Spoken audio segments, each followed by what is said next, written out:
Okay, tonight we're going to go through Isaiah 33 through 41 and go through a summary of each chapter.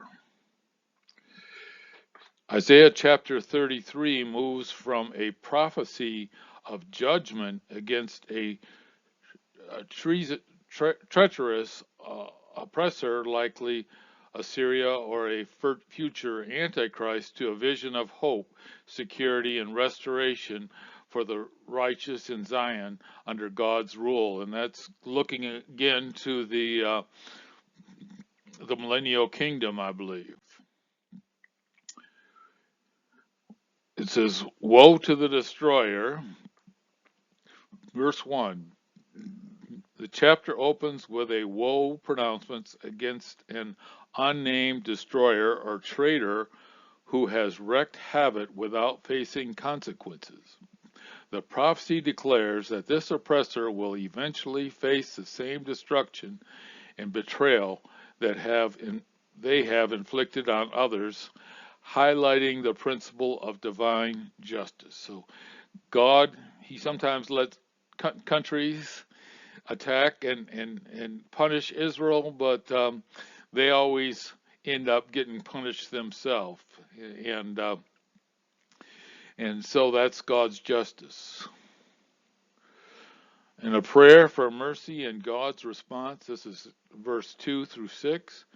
In a time of distress, the people of God cry out for grace, strength, and salvation.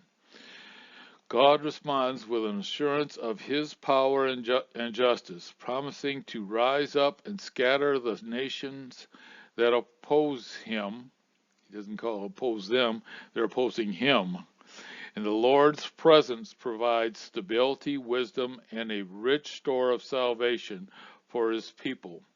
And the fear of the Lord is Zion's treasure. And I talked about the fear of the Lord before, and it is being awestruck with the Lord and being focused on the Lord and trusting in the Lord. So that's what they have to have, fear of the Lord, and that's their treasure. That's the way they'll be blessed. Distress and judgment, 7 through 14.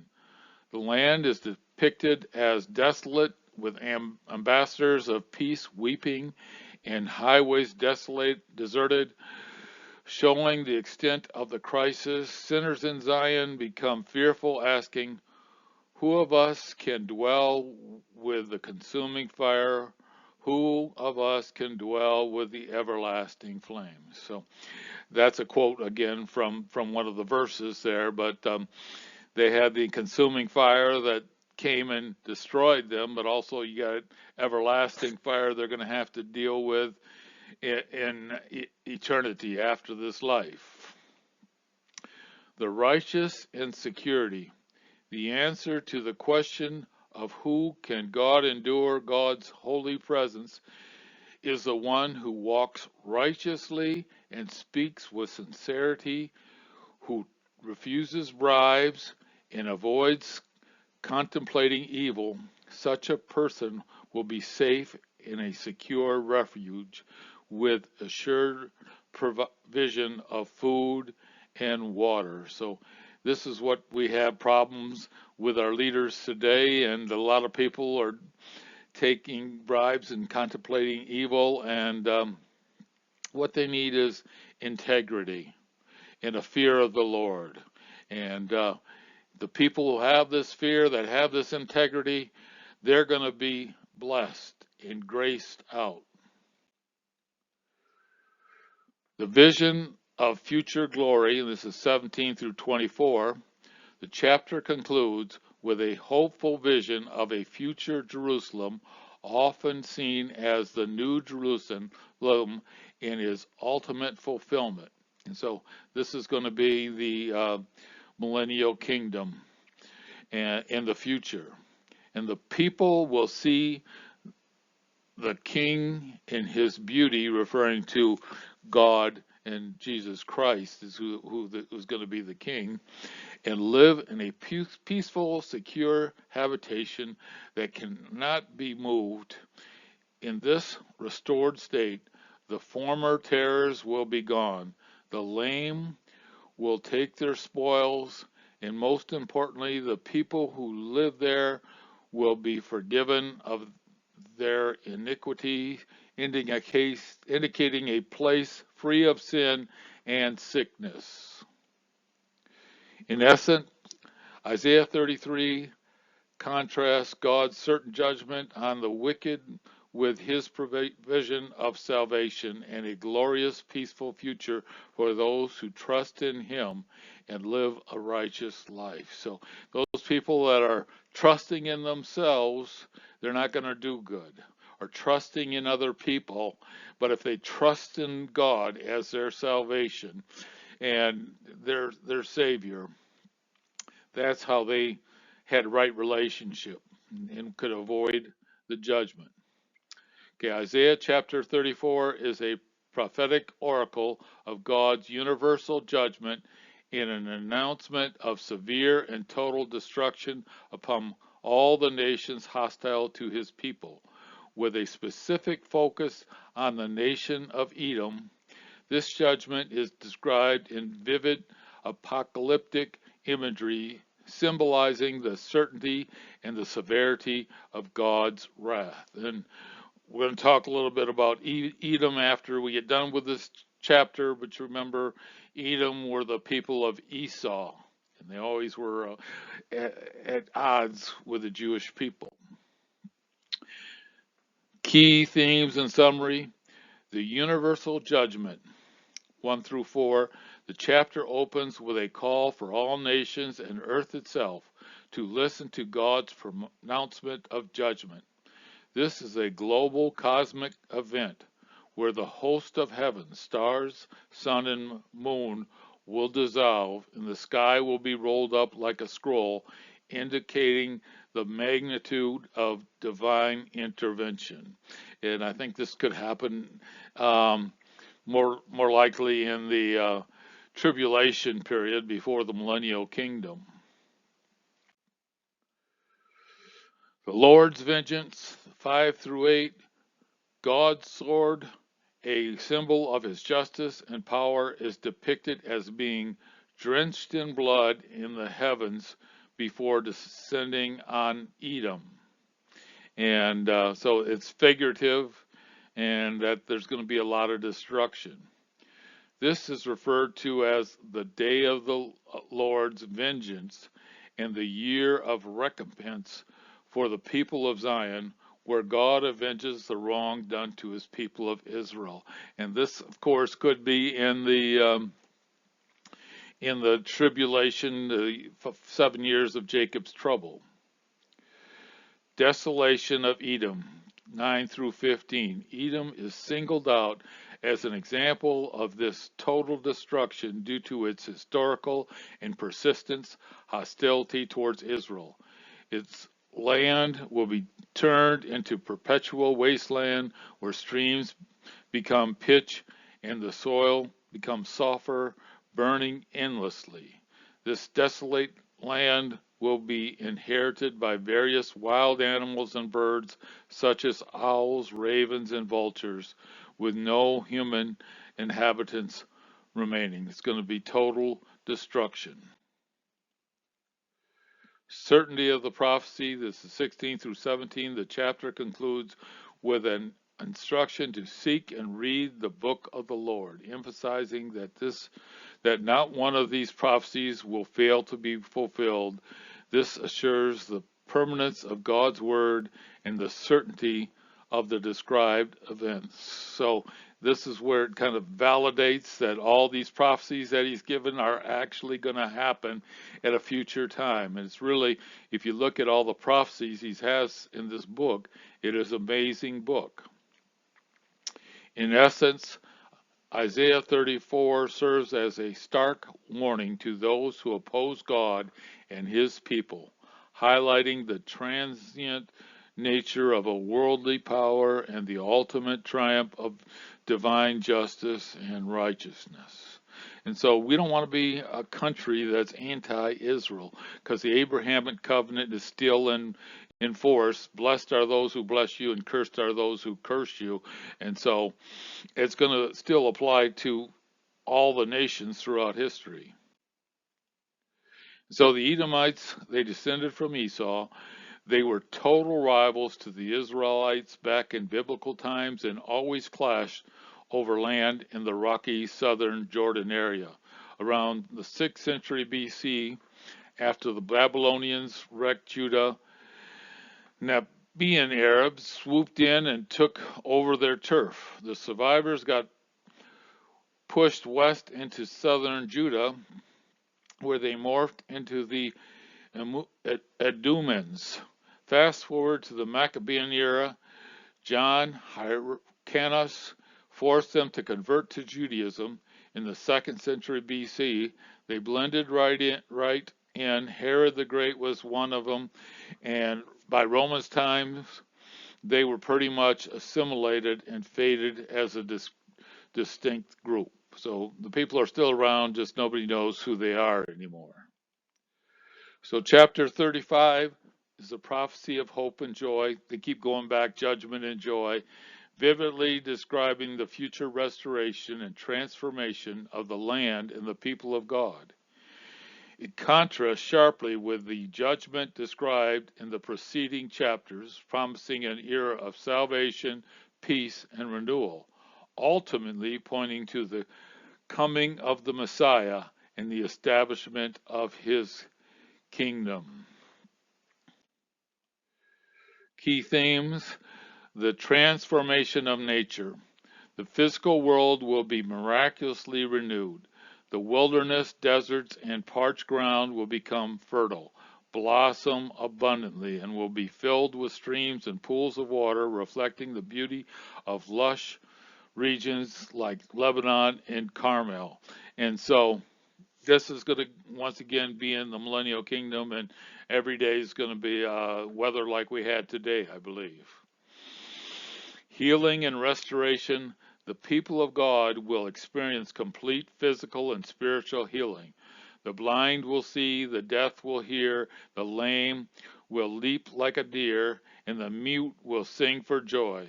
This serves as a sign of God's redemptive work, which Jesus' miracle later fulfilled as proof of his divine mission. And he fulfilled all those miracles. And God's going to do that in the future, and it's going to be Jesus Christ who's going to do it in the future, and he's the one who does it when he was on earth. Encouragement for the weak. The passage offers reassurance to the fearful and weak-hearted, urging them to be strong, do not fear, because God will come with vengeance against evil and bring salvation. The highway of holiness. A special, safe road will be created for the redeemed, called the highway of holiness. Only those who are cleaned and ransomed by the Lord will walk in it, protected from any harm or danger. So those are clean, they've been washed in the blood of the Lamb, and he's paid the price for their sins, ransomed. Everlasting joy. The chapter concludes with a promise that the redeemed will return to Zion, Jerusalem, with singing and everlasting joy. Sorrow and sighing will flee away, replaced by gladness and joy, symbolizing the ultimate redemption and a permanent end to suffering. Overall, Isaiah 35 is a powerful vision of hope, promising a future where God's presence brings about total restoration and an eternal state of mercy and joy for his people. So he goes back and forth between what's going on at the time and what's going to happen in the future. Isaiah chapter 36 is a historical narrative detailing the Assyrian king Sennacherib's invasion of the kingdom of Judah and his psychological war with King Hezekiah and the people of Jerusalem. This chapter serves to highlight the importance of trusting in God alone rather than in human alliances like Egypt. So they were trusting in other human alliances rather than just trusting in God alone. Key themes include Sennacherib's invasion in the 14th year of King Hezekiah's reign, around 701.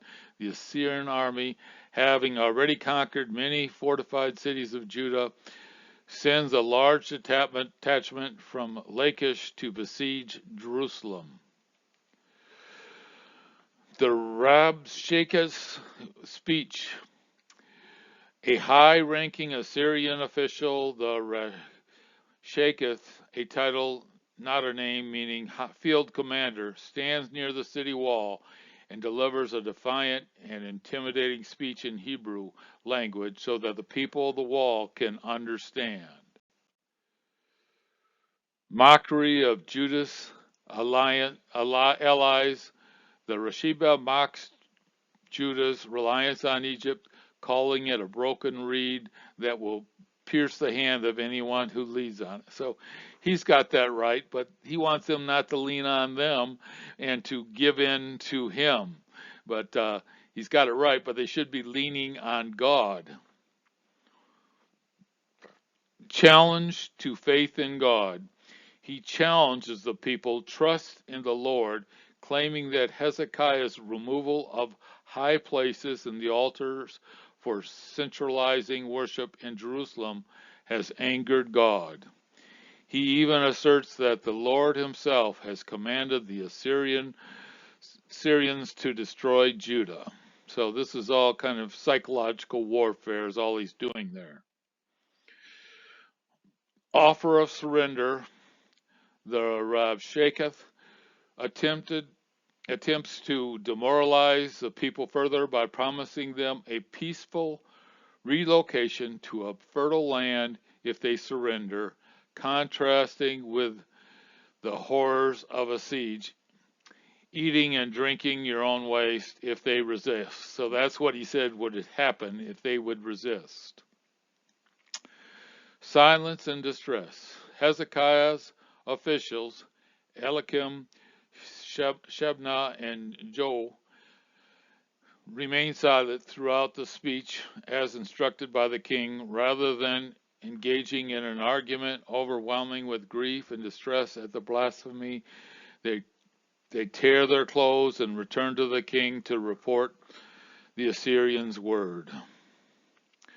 The chapter sets the stage for God's miraculous intervention, emphasizing that God's power is supreme over any military might or false god.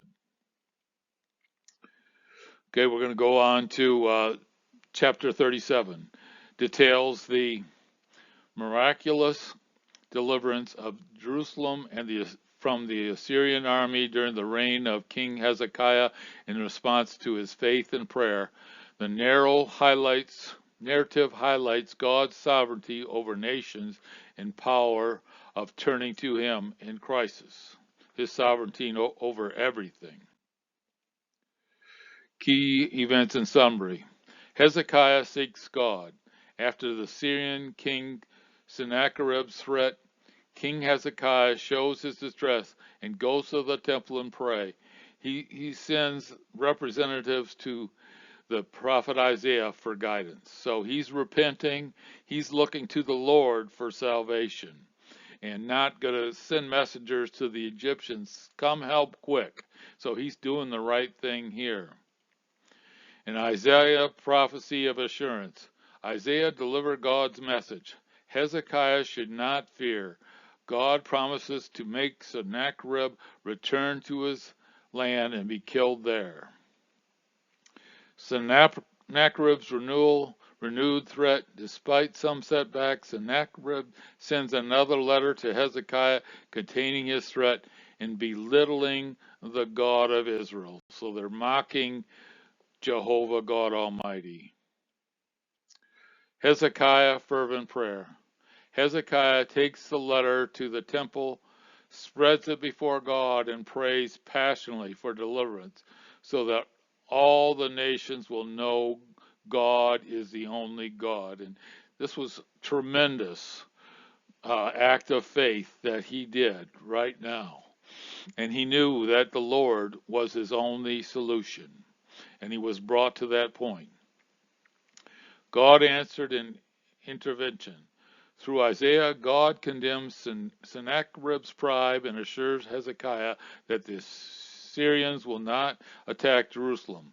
That night, an angel of the Lord strikes down 185 Assyrian soldiers. And Kings, and I told you this before, the King James Version says, and they all woke up dead. And so, anyway, they were all wiped out. So it was a huge, huge loss for the Assyrians, and they had to back off. Sennacherib's downfall, Sennacherib withdrawal to Nineveh, that's their capital, and is later assassinated by his sons while worshiping his God as prophesied. Key themes: divine sovereignty. God is in ultimate control of all nations and uses human leaders according to his plan. The power of prayer and humility. Hezekiah's humble prayer leads to God's miraculous intervention. God's faithfulness. God remains true to his promises, including the defense of Jerusalem. Futility of the idolatry.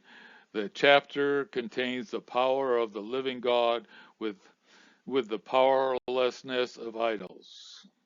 And on a sidebar, when I got my first car, and it was a 65, I got in 72, it was a 65 Volkswagen Bug, and I was reading the Bible, and I like the name Sennacherib, so I named my bug Sennacherib. But anyway, it couldn't go over 70 miles an hour. But anyway, Isaiah 38 recounts the story of King Hezekiah's life-threatening illness, his everlasting prayer for healing, God's merciful response to extend his life by 15 years, and Hezekiah's subsequent song of thanksgiving.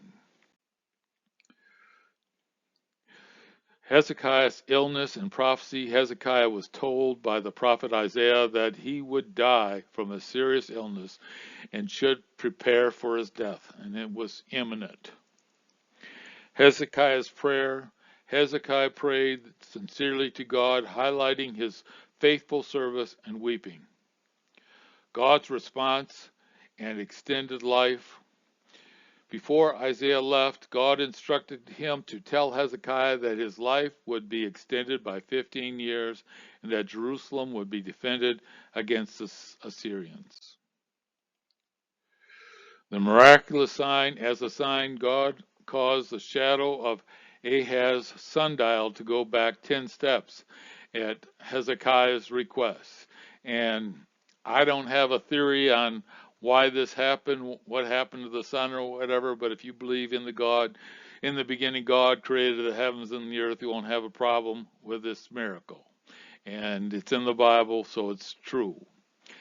Hezekiah's song of thanksgiving. Following his recovery, Hezekiah composed a song of thanks expressing his despair during illness and his gratitude for God's deliverance and mercy. He pledged to raise God and share his faithfulness. Medical treatment. The chapter mentions Isaiah's instructions to apply a fig poultice to Hezekiah's boil, illustrating that God can use natural and miraculous methods for healing. I don't know what that is, but anyway. The power of prayer. Hezekiah's prayer led to God's altering his fate. God's sovereignty. The passage shows God's control over life, death, time, and nature. So we're all on God's clock, and we can trust in him. Divine mercy and faithfulness. God's response to Hezekiah demonstrates his compassion. Gratitude and praise. Hezekiah's reaction to healing emphasized the significance of thankfulness and praising God. Human mortality. The account serves as a reminder of the fragility of life and the need to be ready for death. Make sure you're in right standing with the Lord and before we die. Chapter 39 9 details King Hezekiah's proud display of his kingdom's treasure to Babylon's envoys, which leads the prophet Isaiah to foretell the future Babylon captivity of Judah and the removal of the royal line. He's going to show them all his treasures, show them to impress them. He should have talked about his God to impress them. Key events of the chapter: Babylonian envoys visit Hezekiah. Merodach Baladan, the king of Babylon, sends letters and a gift to King Hezekiah after hearing of his recovery from a serious illness. This was likely a diplomatic move to seek an alliance against Assyria. And anyway, he shouldn't have been interested in any alliances. Hezekiah's folly and pride. Hezekiah, flattered by the attention, welcomes the envoys and shows them everything in his palace and kingdom, including all his silver, gold, and spices, oil, and armory.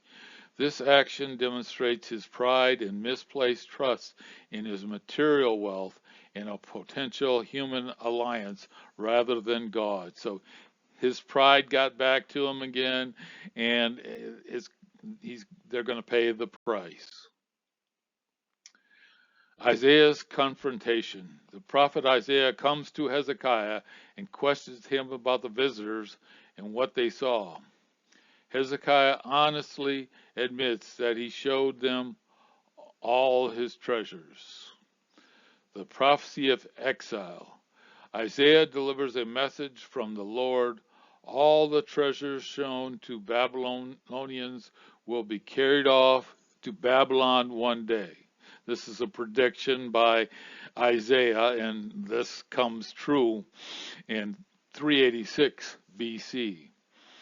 Furthermore, some of Hezekiah's own descendants will be taken away to become eunuchs in the palace of the king of Babylon, serving in his court. We know this is Daniel and Shadrach and Meshach and Abednego, and this was a prediction that they would be taken off, and a validation that they were made eunuchs like all the kings would do with all their workers who were from out of town. Hezekiah's response.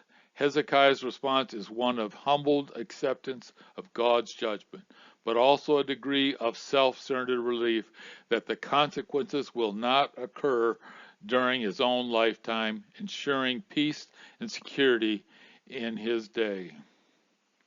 The chapter serves as a pivotal transition, concluding the first section of Isaiah and setting the stage for the prophecies regarding the Babylonian exile and the future restoration found in the latter half of the book. Okay, chapter 40 serves as a pivotal passage in the book of Isaiah, shifting from the themes of judgment to messages of comfort, hope, and incomparable greatness of God.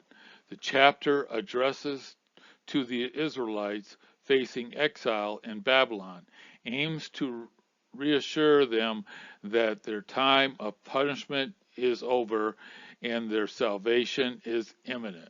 So this is interesting. This is a big shift in the book of Isaiah.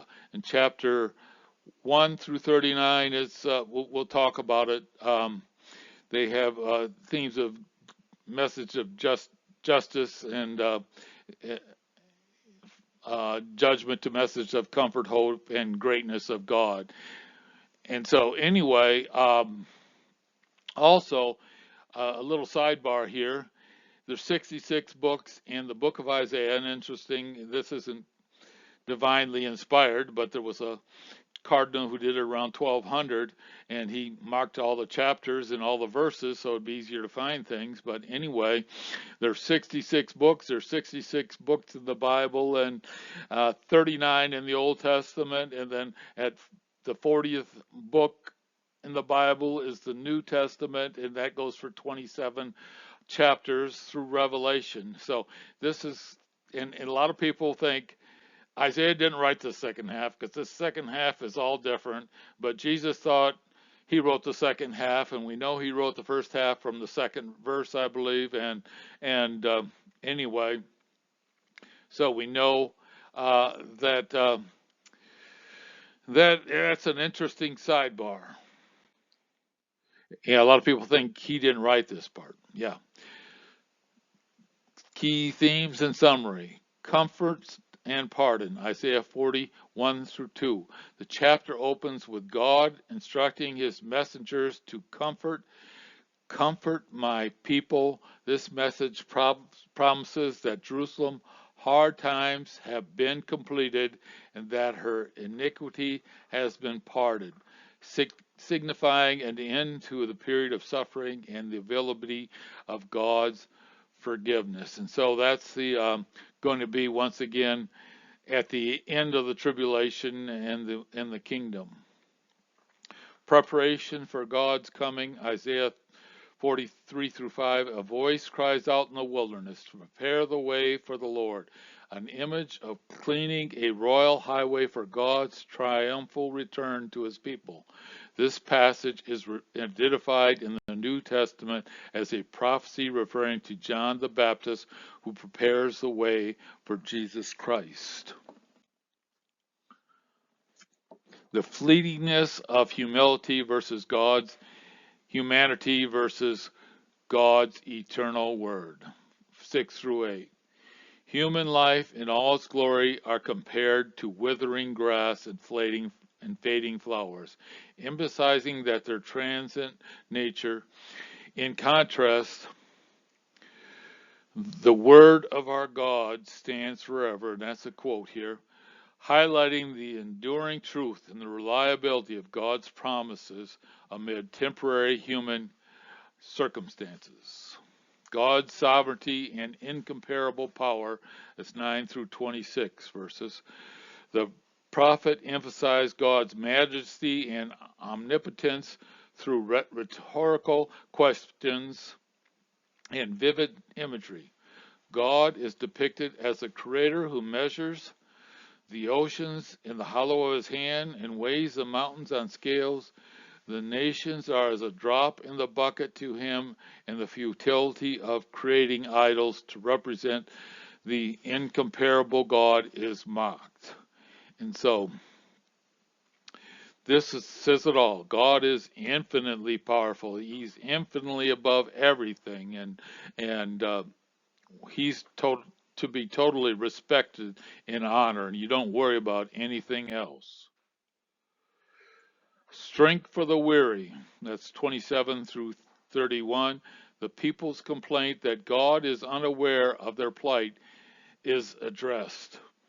The chapter concludes with the powerful promise that those who wait upon the Lord will renew their strength.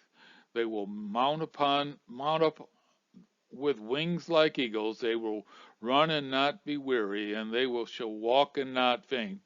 And so this is 40 verse 31, one of my favorite verses. But those who wait upon the Lord, and this active waiting, they call a hopeful expectation, but I think it's a confident expectation. And hope in the Bible is like, I hope the sun is going to come up tomorrow. I'm pretty confident that it's going to. Another kind of hope is I'm going to buy a Mega Million lottery ticket tomorrow, and I hope I win. Well, that's kind of a false hope. So this active waiting in God's inexhaustible strength is the antidote to human weaknesses and despair. So trusting in him, even if it looks like he's not coming, keep trusting in him. Overall, Isaiah 40 provides a message of hope, reminding the people that God is a powerful, sovereign, and compassionate shepherd who will deliver them and provide strength to those who put their trust in him. They provide salvation for those who trust in him, and he's going to take care of anyone who puts their trust in him. Isaiah chapter 41 is a message of comfort and reassurance for Israel, contrasting God's supreme power and control over history with the impotence and futility of the idols worshipped by the other nations. The chapter can be summarized around these three major themes.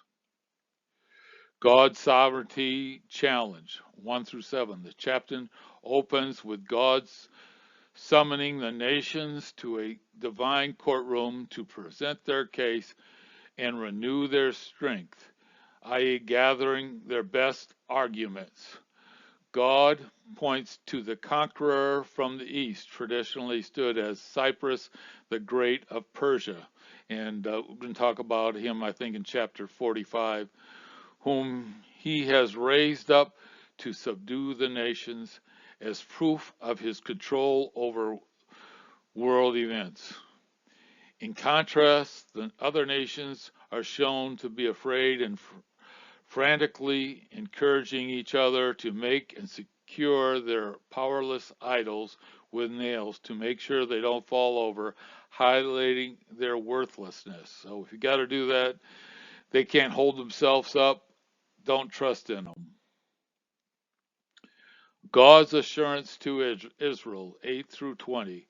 God addresses Israel as my servant, whom I have chosen, and descendants of Abraham, my friend. These are quotes again from the passage, and he calls Abraham my friend. He tells them not to fear or be dismayed, for he is with them to strengthen them, help them, and uphold them, despite Israel's weakness, described as a worm. God promises to transform them into a sharp, new, threshing instrument that can conquer their enemies like mountains and hills. He also promises to provide for their needs, like creating rivers and pools of water in the wilderness, so that they may see and know that the Lord has done it. So he's going to do this. He did it in the wilderness before, and he's going to do it, I think, during the millennial kingdom, and maybe in other times. This is the third point, the futility of idolatry confirmed. The courtroom scene resumes as God challenges the idols to predict the future or declare a former events which they were unable to do. This demonstrates that the idols are nothing, their works are worthless, and those who trust in them are delusional. God alone has foreknowledge and declares that what is to come, further the proof of his unique identity as the eternal, all-powerful God of Israel. And El Shaddai, God Almighty. And anyway, he's the one, and he's the one we got to trust, and he's going to be in control. Ultimately, Isaiah 41 serves to admonish God's people to place their trust in the living God alone, who controls history and provides unwavering support and protection rather than in futile man-made idols.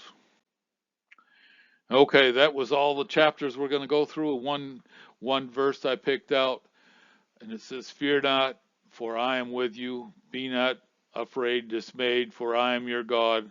I will strengthen you. I will help you. I will uphold you with my righteous right hand." And I want to go on a little sidebar here. And this is a promise for us. We got to keep trusting in the Lord. He's going to give us the strength.